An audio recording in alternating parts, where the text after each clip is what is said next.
today I have a layout for you using the sketch from Allison Davis. This is from her sketch support series, and I will link down below to her blog because I think that her blog is an amazing source of the sketch support, because what she does is she takes the sketches and shows you different ways to think outside of the box with the sketch.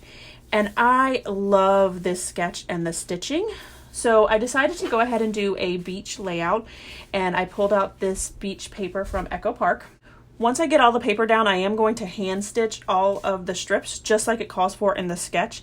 And this is one of those layouts that I will definitely be doing again because I feel like the photos that are on this are covering up a lot of the stitching. You can definitely still see the stitching in the layout, but I do wish that I would have extended my paper out further, and I just cut them too short. And I didn't even think about it in regards to making them larger when I put them down. And it wasn't until after I did all of the hand stitching that I realized that they were way too short. And there's no way of taking up that hand stitching. I would have to start over. So I did go ahead and add these photos of Anderson at the beach.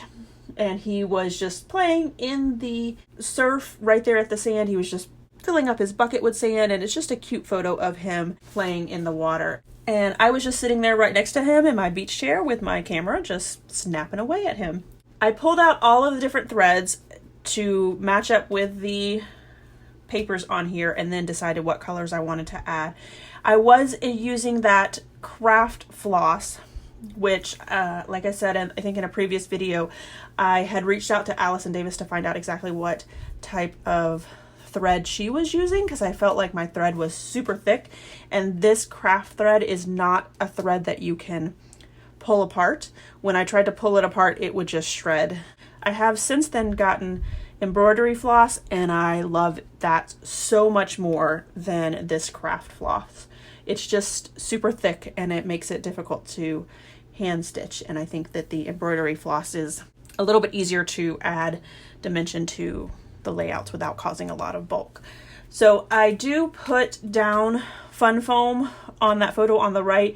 I do kind of wish that I would have put fun foam on all of it. You can definitely feel the craft floss behind each one of these photos, and it just makes the layout kind of bumpy.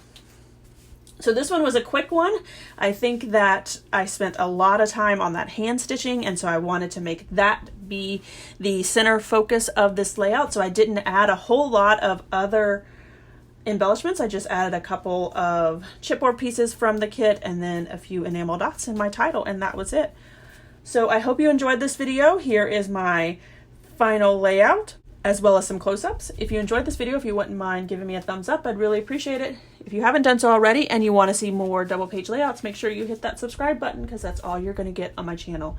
Thanks everyone for watching, and I hope that you have a scrappy day.